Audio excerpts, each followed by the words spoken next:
They never expected the nurse to hold the kill zone. This is the story of Lieutenant Elsie Sott, an American Army nurse who redefined wartime medical care and proved that courage comes in many forms. The year is 1943. World War II is raging, and the China-Burma Nadia Theatre is one of its most brutal fronts.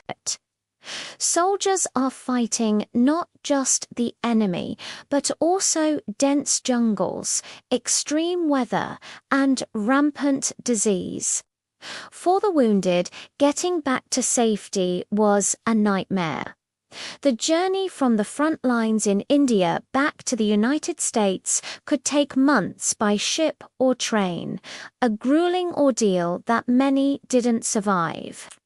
The Army Air Forces knew they needed a better way, but they had the planes, specifically the C-47 Skytrain, but they'd never attempted a long-distance transoceanic medical evacuation flight before.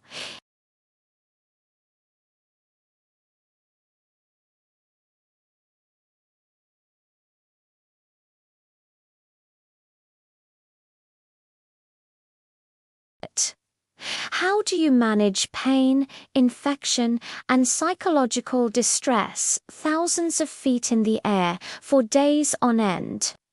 They needed someone to figure it all out, and fast. Enter Lieutenant Elsie Sott.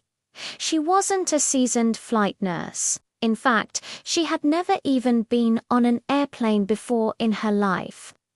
She was a general duty hospital nurse stationed in Karachi, India, when her superiors asked for a volunteer to accompany 5 seriously ill patients on this experimental flight back to Walter Reed Hospital in Washington, D.C.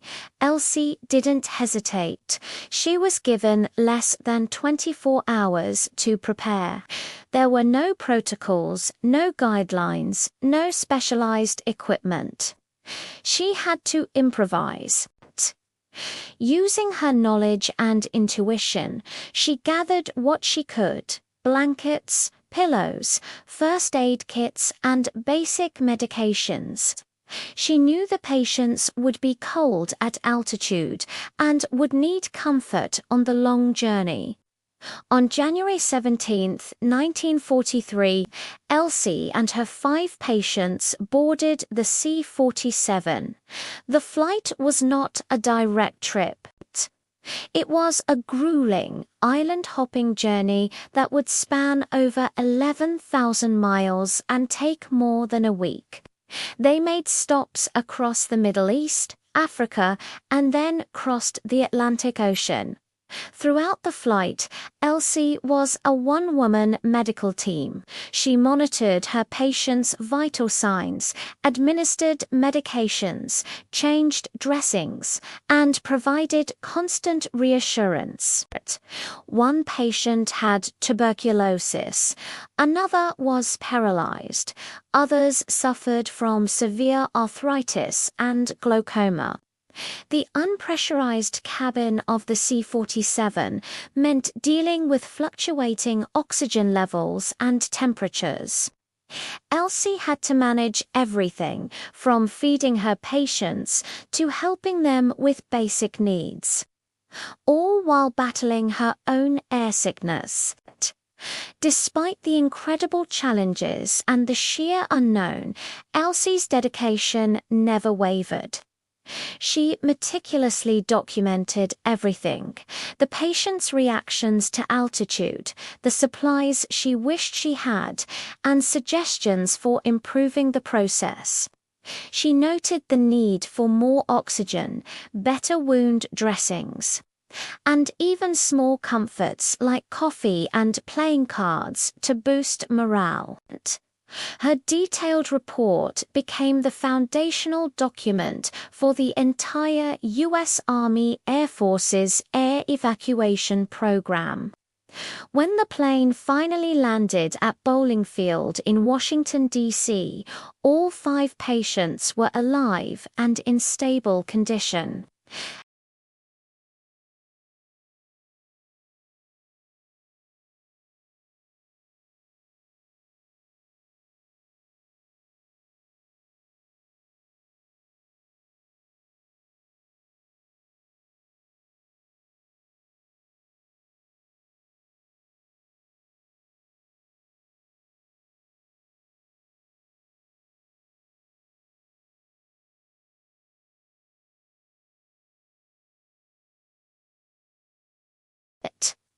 Her courage and foresight directly led to the establishment of standardized procedures, specialized equipment, and the training of thousands of flight nurses who followed in her footsteps.